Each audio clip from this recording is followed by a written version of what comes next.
What is recalibration? This is one of the more interesting things that we have seen the Omnitrix do in the Ben 10 franchise, moving from the prototype to the Alien Force watch. But what if I told you that we have seen this more times than just one occasion, and that some watches will never be able to recalibrate?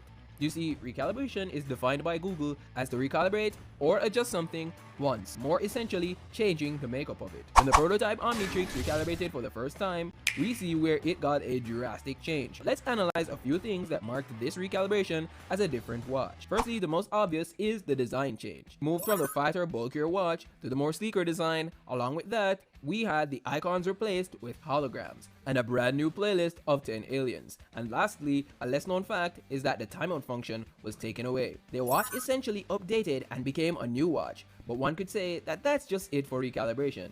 It updates the watch and the playlist, right?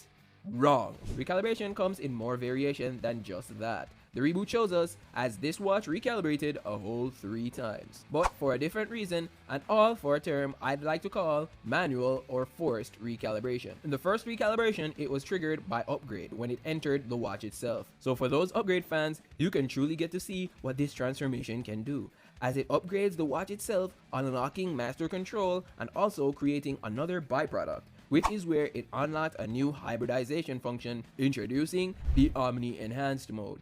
This fuses the DNA cells of the Fulmini with all aliens of the playlist, giving them newer abilities and also merging their powers with electrokinesis. But it doesn't stop there, as in the episode Innervasion, the watch recalibrated again. This was as a result of the Fulmini's attempt at invading Earth. The watch undid the Omni Enhanced mode and returned to the original functions, with a few new aliens in the playlist. But the final recalibration was more of an added piece that already came with the Omnitrix. The Omnitrix key came with the watch and was hidden in Ben's pod. And after using this along with the Omnitrix, he was able to unlock a mode that came with the watch initially, which were the Omnikicks armors.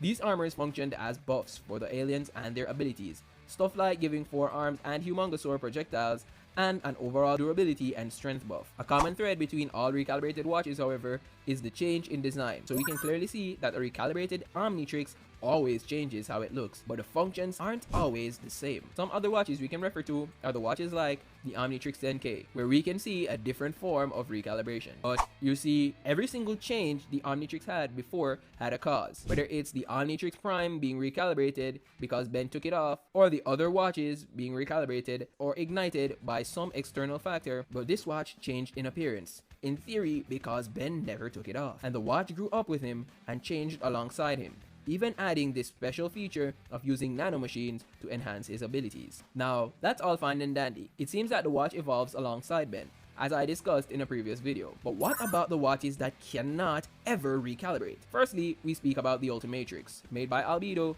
this watch was pretty much deemed as perfect. Albedo's belief in the ultimate function as the superior mode of transformation was a huge factor as to why Albedo would never change the watch. A common factor of recalibration is an adjustment towards a user or an outside factor. But with the way Albedo operates, this watch would never actually end up changing because of that. But what if I were to tell you that the watch had its own minor recalibration? In the episode Ultimate Sacrifice, where Ben started to lose his mind because of the Ultimates, Kevin went in search of the Galvan Gold, and he actually came in clutch, removing the Ultimatrix, extracting the sentient Ultimates, and then reworking the ultimate function. But for a device more worthy of the Tennyson Juggernaut, another watch that will not ever recalibrate is the completed Omnitrix. The watch itself is already perfect, you ask me. Perfect interface, wider playlist, simpler scan function, and of course, it just looks clean as heck. The watch never needs any adjustments, as we can see that in the far future that Ken 10, who has the watch at the time, has it in the original design. No recalibrations at all. So it seems that recalibration isn't a streamlined and specific transformation of the watch, but it is a variation of different changes that can happen based on a cause resulting in certain effects, and has a codependency on the user that has the watch and the creator's intentions. But click any of these videos here to learn more about Ben 10.